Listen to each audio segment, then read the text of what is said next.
ಗೆಳೆಯರೆ, ಲಡಾಖ್ ಅಪಾಯದಲ್ಲಿದೆ. ಕಾರ್ಪೊರೇಟ್ ಲಾಬಿಗೆ ಕೇಂದ್ರ ಸರ್ಕಾರ ಮಣಿದಿದೆ ಎಂದು ಆಪಾದಿಸಲಾಗಿದೆ. ಆ ಕುರಿತು ವಿವರಗಳನ್ನು ನೋಡೋಣ ಬನ್ನಿ. ಜಮ್ಮು ಮತ್ತು ಕಾಶ್ಮೀರ ರಾಜ್ಯ ಅಖಂಡವಾಗಿ ಒಂದೇ ರಾಜ್ಯವಾಗಿದ್ದಾಗ ಅದರ ಭಾಗವಾಗಿದ್ದ ಲಡಾಖನ್ನು ಕೇಂದ್ರ ಸರ್ಕಾರ ಇತ್ತೀಚೆಗೆ ಪ್ರತ್ಯೇಕಗೊಳಿಸಿ ಕೇಂದ್ರಾಡಳಿತ ಪ್ರದೇಶವನ್ನಾಗಿಸಿದೆ. ಹಿಂದೆ ಈ ಭಾಗಕ್ಕೆ ನುಬ್ರಾ, ಲೇಹ್, ಕಾರ್ಗಿಲ್ ಮತ್ತು ಜನಸ್ಕಾರ್ ಎಂಬ 4 ವಿಧಾನಸಭಾ ಕ್ಷೇತ್ರಗಳಿದ್ದವು. ಕೇಂದ್ರಾಡಳಿತ ಪ್ರದೇಶವಾಗಿ ಲಡಾಖ್ ಪ್ರತ್ಯೇಕವಾದ ಮೇಲೆ 1 ವಿಧಾನಸಭಾ ಕ್ಷೇತ್ರವೂ ಇಲ್ಲ. ಲೋಕಸಭೆಗೆ ಮಾತ್ರ 1 ಸ್ಥಾನವಿದೆ. ರಾಜ್ಯಸಭೆಯಲ್ಲಿ ಪ್ರಾತಿನಿಧಿತ್ವವೇ ಇಲ್ಲ. ಇಲ್ಲಿನ ಜನರಿಗೆ ಕೇಂದ್ರ ಸರ್ಕಾರ ಮಾಡಿದ ಬಹುದೊಡ್ಡ ಅನ್ಯಾಯ ಎಂಬುದು ಲಡಾಖಿನ ಜನರ ಹಕ್ಕುಗಳ ಪ್ರತಿಪಾದಕ ಮತ್ತು ಸಾಮಾಜಿಕ ಕಾರ್ಯಕರ್ತ ಸೋನಂ ವಾಂಗ್ಚುಕ್ ಅವರ ಬಲವಾದ ಪ್ರತಿಪಾದನೆಯಾಗಿದೆ. ಅಂದಹಾಗೆ ಯಾರು ಈ ಸೋನಂ ವಾಂಗ್ಚುಕ್ ಎಂಬುದನ್ನು ನಮ್ಮ ವೀಕ್ಷಕರಿಗೆ ಸಂಕ್ಷಿಪ್ತವಾಗಿ ಇಲ್ಲಿ ಹೇಳಬೇಕಿದೆ. ಅವರೊಬ್ಬ ಹೋರಾಟಗಾರ, ದೂರದೃಷ್ಟಿ ಇರುವ ವ್ಯಕ್ತಿ. ಭಾರತೀಯ ಮಿಲಿಟರಿಯಲ್ಲಿರುವ ಸೈನಿಕರಿಗಾಗಿಯೇ ಲಡಾಖಿನಲ್ಲಿ ಒಂದು ಬೆಚ್ಚನೆಯ ಟೆಂಟ್ ನಿರ್ಮಾಣದ ಮಾದರಿಯನ್ನು ಇವರು ಹಾಕಿಕೊಟ್ಟಿದ್ದಾರೆ. ಲಡಾಖಿನ ಹಲವಾರು ಕಟ್ಟಡಗಳಲ್ಲಿ ಸೋಲಾರ್ ವ್ಯವಸ್ಥೆ ಅಳವಡಿಸಿದ್ದಾರೆ. ಕಾರ್ಬನ್ ನ್ಯೂಟ್ರಲ್ ಪ್ರದೇಶವನ್ನಾಗಿ ಲಡಾಖನ್ನು ಪರಿವರ್ತಿಸುವಲ್ಲಿ, ಕುಡಿಯುವ ನೀರಿನ ಸಮಸ್ಯೆ ನೀಗಿಸುವಲ್ಲಿ ಹೊಸ ವಿನ್ಯಾಸಗಳನ್ನು, ಆವಿಷ್ಕಾರಗಳನ್ನು ಮಾಡಿದ್ದಾರೆ. ರಾಮನ್ ಮೆಗ್ಸೆಸೆ ಸೇರಿದಂತೆ ಯುನೆಸ್ಕೋ ಮತ್ತು ಅಂತಾರಾಷ್ಟ್ರೀಯ ಮಟ್ಟದ ಹಲವು ಪ್ರಶಸ್ತಿ, ಪಾರಿತೋಷಕಗಳನ್ನು ಇವರು ಪಡೆದುಕೊಂಡಿದ್ದಾರೆ. ಲಡಾಖಿನ ಜನರ ಹಕ್ಕುಗಳನ್ನು ಮರಳಿ ಅವರಿಗೆ ಕೊಡುವಂತಾಗಬೇಕು ಎಂಬುದು ಅವರ ಒತ್ತಾಸೆ ಮತ್ತು ಒತ್ತಾಯವಾಗಿದೆ. ಭಾರತದ ಸಂವಿಧಾನದ 6ನೇ ಶೆಡ್ಯೂಲ್ಗೆ ಲಡಾಖನ್ನು ಸೇರಿಸಬೇಕು ಎಂಬುದು ವಾಂಗ್ಚುಕ್ ಅವರ ಒತ್ತಾಯ. ಏನಿದು 6ನೇ ಶೆಡ್ಯೂಲು? ಲಡಾಖನ್ನು ಯಾಕೆ ಅದರಡಿಗೆ ಸೇರಿಸಬೇಕು ಎಂಬುದನ್ನು ತಿಳಿಯೋಣ ಬನ್ನಿ. ಒಂದು ಪ್ರದೇಶದ ವಿಶಿಷ್ಟತೆ, ಪ್ರಾದೇಶಿಕತೆ, ಜನಪದ ಸಂಸ್ಕೃತಿ, ಆಚರಣೆ, ಜೀವವೈವಿಧ್ಯ ಇವುಗಳು ಜೀವಂತವಾಗಿ ಉಳಿಸುವ ನಿಟ್ಟಿನಲ್ಲಿ ಇಂತಹದೊಂದು ವ್ಯವಸ್ಥೆ 6ನೇ ಶೆಡ್ಯೂಲ್ನಲ್ಲಿದೆ. ಈ ಭಾಗದ ಬಹುಸಂಖ್ಯಾತರು ಪರಿಶಿಷ್ಟ ಪಂಗಡಕ್ಕೆ ಸೇರಿದ ಬುಡಕಟ್ಟು ಜನರು. ಅವರಿಗೆ 6ನೇ ಶೆಡ್ಯೂಲ್ನ ಅಡಿಯಲ್ಲಿ ಸ್ವಾಯತ್ತ ಹಕ್ಕುಗಳನ್ನು ಕೊಟ್ಟಲ್ಲಿ ಹೊರಗಿನವರು ಬಂದು ಜಮೀನು ಖರೀದಿ ಮಾಡುವುದು, ಇಲ್ಲಿನ ಬುಡಕಟ್ಟು ಜನರ ಮೇಲೆ ತಮ್ಮ ಹಕ್ಕನ್ನು ಸ್ಥಾಪಿಸುವುದು ಸಾಧ್ಯವಾಗುವುದಿಲ್ಲ.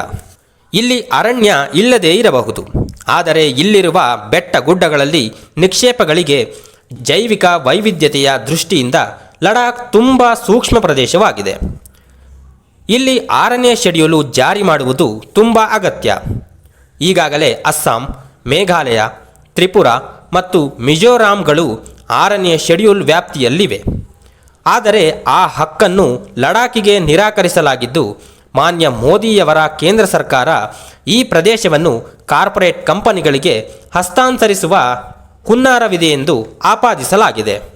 ಒಂದು ರಾಜ್ಯದ ಒಟ್ಟು ಜನಸಂಖ್ಯೆಯ 10% ಜನರು ಬೀದಿಗಿಳಿದು ಪ್ರತಿಭಟನೆ ಮಾಡುತ್ತಾರೆ ಎಂದರೆ ಆ ಹೋರಾಟ ಅದೆಷ್ಟರ ಮಟ್ಟಿಗೆ ಗಂಭೀರವಾದುದು ಎಂಬುದರ ಅಂದಾಜು ಮಾಡಬಹುದು.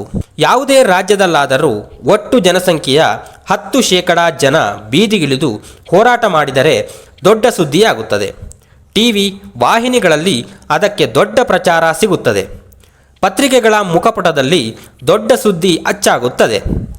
ದೇಶದ ಗಮನ ಅದರತ್ತ ಸೆಳೆಯುತ್ತದೆ. ಆದರೆ ಲಡಾಖ್ ವಿಷಯದಲ್ಲಿ ಅಂತಹದ್ದೇನೂ ಆಗಿಲ್ಲ. ನಮ್ಮ ದೇಶದ ಸುದ್ದಿವಾಹಿನಿಗಳು, ಪತ್ರಿಕೆಗಳು ಲಡಾಖ್ ಜನರ ಬೇಡಿಕೆಯನ್ನು ನಿರ್ಲಕ್ಷಿಸಿವೆ. ಮಗುಮ್ಮಾಗಿ ಕುಳಿತಿವೆ ಎಂದರೆ ಇದರ ಹಿಂದಿನ ಅರ್ಥವೇನು, ಮರ್ಮವೇನು ಎಂಬುದನ್ನು ಪ್ರಶ್ನೆ ಮಾಡಬೇಕಾಗುತ್ತದೆ ಎಂದು ಸೋನಂ ವಾಂಗ್ಚುಕ್ ಕೇಳುತ್ತಿದ್ದಾರೆ. ಸೋನಂ ವಾಂಗ್ಚುಕ್ ಕೇಂದ್ರ ಸರ್ಕಾರದ ಮುಂದೆ ಮಂಡಿಸಿರುವ ಹಕ್ಕೊತ್ತಾಯಗಳು ಹೀಗಿವೆ. ಕೇಂದ್ರಾಡಳಿತ ಪ್ರದೇಶವಾದ ದೆಹಲಿಗೆ ಹೇಗೆ ಪ್ರತ್ಯೇಕ ರಾಜ್ಯದ ಸ್ಥಾನಮಾನ ಮತ್ತು ವಿಧಾನಸಭೆ ಇದೆಯೋ ಅದೇ ರೀತಿ ಈಗ ಕೇಂದ್ರಾಡಳಿತ ಪ್ರದೇಶವಾಗಿರುವ ಲಡಾಖಿಗೂ ಪ್ರತ್ಯೇಕ ರಾಜ್ಯದ ಸ್ಥಾನಮಾನ ಮತ್ತು ರಾಜ್ಯ ವಿಧಾನಸಭೆ ಇರಬೇಕು. ಲಡಾಖನ್ನು ಭಾರತೀಯ ಸಂವಿಧಾನದ 6ನೇ ಪರಿಚ್ಛೇದದ ಅಡಿಗೆ ಸೇರಿಸಬೇಕು. ಲಡಾಖಿಗೆ 2 MP ಸೀಟುಗಳನ್ನು ಕೊಡಬೇಕು. ಲಡಾಖಿನ ಜನರಿಗೆ ಉದ್ಯೋಗಾವಕಾಶಗಳ ನೀಡಿಕೆಗೆ ಸಹಕಾರಿಯಾಗುವಂತೆ ಪಬ್ಲಿಕ್ ಸರ್ವಿಸ್ ಕಮಿಷನ್ ಸ್ಥಾಪನೆ ಮಾಡಬೇಕು. ಇಲ್ಲಿನ ಪರಿಸರ, ಕಾಡು, ಬೆಟ್ಟಗುಡ್ಡಗಳು, ನಿಕ್ಷೇಪಗಳು, ಜಮೀನು, ಸಂಪ್ರದಾಯ, ಆಚರಣೆ, ಜನಪದ ಸಂಸ್ಕೃತಿ, ಗುಡ್ಡಗಾಡು, ನೃತ್ಯ ಪರಂಪರೆ ಉಳಿಯಬೇಕೆಂದರೆ ಈ ಎಲ್ಲ ಹಕ್ಕುಗಳನ್ನು ಲಡಾಖಿನ ಜನರಿಗೆ ಕೊಡಬೇಕು. ಇಲ್ಲವಾದಲ್ಲಿ ಲಡಾಖ್ ಸಂಸ್ಕೃತಿಯೇ ನಾಶವಾಗುತ್ತದೆ ಎಂಬುದು ವಾಂಗ್ಚುಕ್ ಅಭಿಮತ.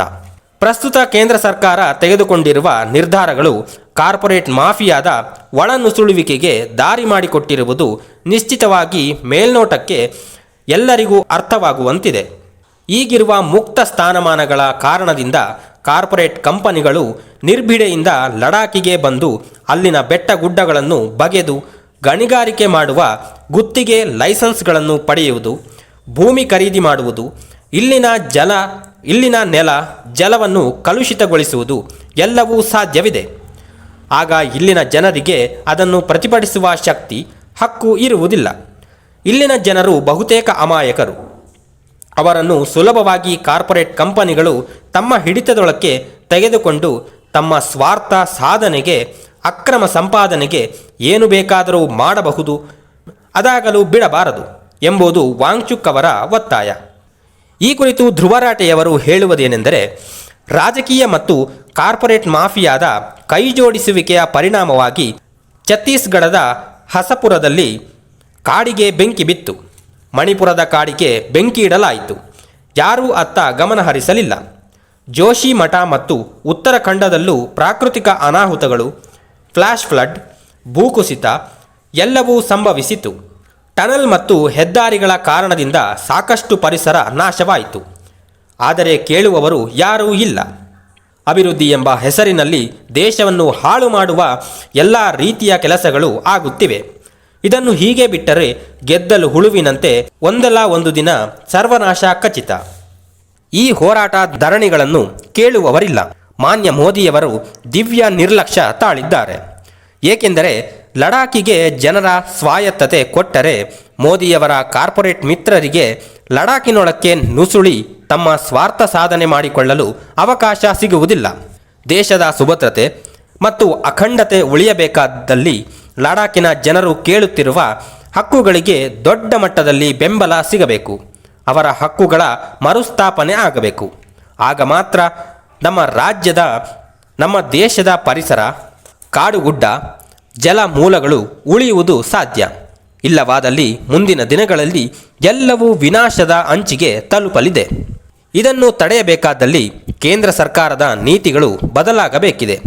ಆದರೆ ಮೋದಿಯವರ ಈ ಧೋರಣೆಗಳನ್ನು ಬದಲಾಯಿಸುವ ಸಂಕೇತಗಳನ್ನು ಲೋಕಸಭಾ ಚುನಾವಣಾ ಘೋಷಣಾ ಪತ್ರದಲ್ಲಿ ಕೊಟ್ಟಿಲ್ಲವಾಗಿದ್ದು, ಅದಕ್ಕೆ ಪರ್ಯಾಯವಾಗಿ ಇಂಡಿಯಾ ಘಟಬಂಧನ ನೇತೃತ್ವದಲ್ಲಿ ರಾಹುಲ್ ಗಾಂಧಿಯವರು ಲಡಾಖಿನ ಸ್ವಾಯತ್ತತೆಗೆ ಕರೆ ಕೊಟ್ಟಿದ್ದಾರೆ.